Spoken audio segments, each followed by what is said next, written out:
Nos dias atuais, o comércio eletrônico, ou e-commerce, se tornou uma forma muito popular e conveniente de compras, né? No entanto, muitas vezes os consumidores eles podem enfrentar problemas em suas compras online, como atrasos na entrega, produtos danificados ou até mesmo fraudes. É importante lembrar que, assim como em uma loja física, os clientes têm direitos em suas compras online.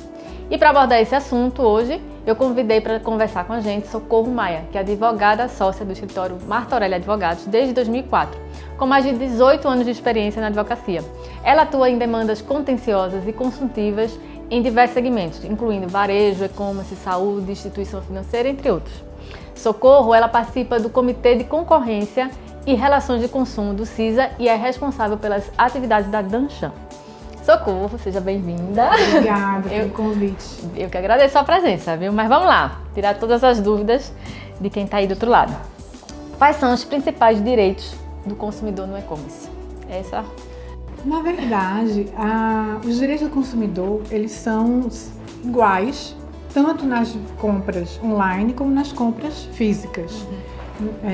O que diferencia basicamente a compra online da compra presencial é o direito de arrependimento. Mas todo o Código de Defesa do Consumidor é aplicado tanto nas relações consumeristas realizadas no mundo virtual como nas realizadas no mundo presencial.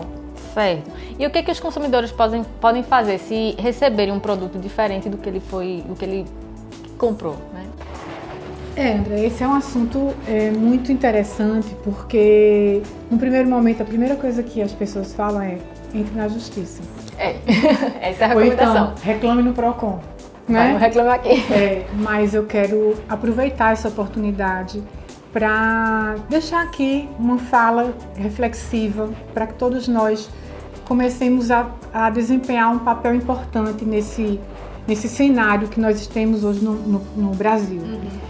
Nós temos uma cultura absolutamente litigiosa. O país hoje o Poder Judiciário hoje tem mais de 70 milhões de processos em curso, aguardando uma solução. O Poder Judiciário representa um gasto de mais de 100 bilhões por ano. E isso se deve muito a essa cultura litigiosa. Para você ter uma ideia, nós temos mais processos no Brasil que o mundo inteiro junto. Nossa. Então, isso não favorece a sustentabilidade econômica e social do país. Por quê? Porque esse é um recurso que poderia estar sendo alocado na sociedade, na saúde, na educação, no saneamento básico, mas não, está no Poder Judiciário em razão dessa litigiosidade excessiva.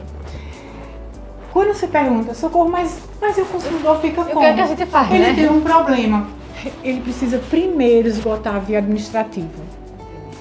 Eu sou gestora de uma carteira que tem mais de dezenas de milhares de processos. Eu tenho dezenas de milhares de processos.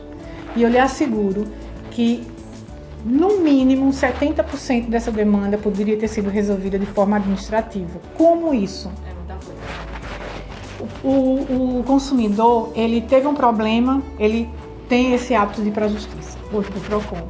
Por que ele não procura os canais de atendimento das empresas primeiro? Porque as boas empresas têm canais de atendimento, tem chat, tem ouvidoria, tem saque. Não conseguiu? Pode ser usado também plataformas que existem para promover o consenso. Quais são? Reclame Aqui. Tem uma plataforma que é do governo que se chama consumidor.gov.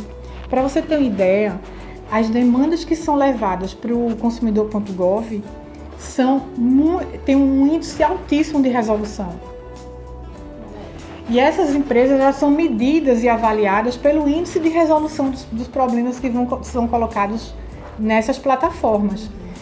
O Poder Judiciário já está atento a isso. Antigamente, alguns anos atrás, tudo era dano moral. Então, o Judiciário, comprou, chegou o produto errado, danos morais. Hoje, o Judiciário também pensando nesse papel de educar para a conciliação, ele já pergunta, você procurou a empresa? Porque eu tive um problema. Claro, você tem que ser atendido, tem que ser resolvido. Mas você tentou a via administrativa primeiro? Então, eu acho que a gente precisa, todos nós, refletirmos sobre cada um de nós, o papel de cada um de nós, do consumidor, do advogado, do judiciário, do fornecedor, todos, porque esse custo do judiciário está muito... Pensar um pouquinho de tentar, né? Vamos tentar resolver a não administrativa. der... Não deu, aí tudo bem, Entendi. você entra com processo judicial. Entendi. Não se está aqui negando o acesso à justiça, até porque o acesso à justiça é um direito constitucional. Mas eu estou aqui colocando para a reflexão de todos nós sobre a possibilidade de você tentar compor.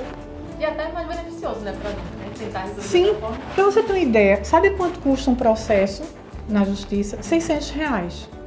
Um processo. E aí você tem processos, demandas que não teve procura pela empresa para resolver R$200 você está gastando 600. Então é preciso refletir sobre essa litigiosidade, porque se a gente alterar, se nós mudarmos a cultura litigiosa por uma cultura de consenso, nós vamos usar esse recurso que está sendo alocado para o Poder Judiciário em ações sociais. E falando do e-commerce, como é que a gente... quais são as políticas de troca e de devolução? O e-commerce tem uma particularidade que não tem a relação de consumo em empresas presenciais. Por quê? Como o consumidor ele não tem o direito de provar, de sentir o produto, de ver, de testar, ele tem um prazo de até 7 dias para devolver sem justificativa. Devolver, trocar, enfim, e sem custo. E qual o papel das empresas de e-commerce na garantia dos direitos do consumidor?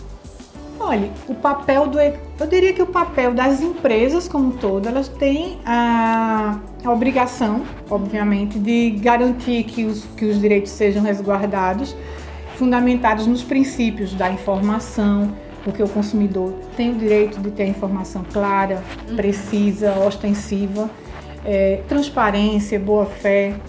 Então, este é o papel das empresas, as boas práticas, né? Colocar canais de atendimento aos consumidores de forma que eles consigam resolver os problemas. E como é que os consumidores eles podem fazer uma reclamação formal em caso de algum problema com uma compra online? Então, aí me reportando à questão da cultura de conciliação, a orientação principal é que ela procure sempre os canais de atendimento das empresas, né? As boas empresas têm canais de atendimento. Tem um saque, tem um chat, tem um site, tem e-mail. Tem uma série de canais. Primeiro se comunica. Se comunique, relate seu problema, aguarde o prazo e adote uma postura e um hábito de ler. Isso é difícil. Ler os termos e condições de uso. Ler como funciona, onde você pode colocar a sua reclamação, como é que você coloca ela, porque as empresas têm esses canais de atendimento. E como é que o e-commerce ele é regulado pelas leis de defesa do consumidor? Eu diria que a nossa responsabilidade como consumidor e cidadão é a de colocar sempre o problema na via administrativa primeiro. Não faz sentido você entrar com processo judicial para reclamar um problema que você tem direito, repito, você tem direito ao acesso à justiça. Mas se você tem direito de resolver administrativo, por que não? Né? Utilizar os canais das empresas para resolver seus problemas, seus conflitos. A gente precisa assumir o protagonismo dessa transformação. Né? Cada vez mais o comércio eletrônico está se ampliando. Cresceu muito na pandemia. Né? Nós vemos aí várias formas de fazer negócio virtual. Temos a internet das coisas, inteligência artificial, metaverso e uma série de outras plataformas. Temos aplicativos, site, WhatsApp. Então nós precisamos aprender a usar essas ferramentas a nosso favor, até porque foi uma excelente inovação. Ganhamos comodidade, ganhamos desburocratização, ganhamos, inclusive, custos mais baixos. Mas a gente também precisa colaborar, né? Ser protagonista nisso e saber utilizar os canais corretos para resolver os problemas. Joia, quero te agradecer muito pela tua contribuição aqui com a gente. Eu vou te dar um presente simbólico pela tua participação aqui. Muito obrigada, mesmo, Bel. Estamos à disposição. Sim, você também sempre conta com a gente. E obrigada a vocês também por terem assistido o programa de hoje com a advogada Socorro Maia. Foi ótimo aprender mais sobre os direitos do consumidor, né, no e-commerce, nos direitos do próprio e-commerce. E agradeço, claro, a Socorro por compartilhar seu conhecimento com a gente e espero que tenha sido útil para vocês também. Nos vemos na próxima quarta-feira para mais um Conversando Com. Até lá!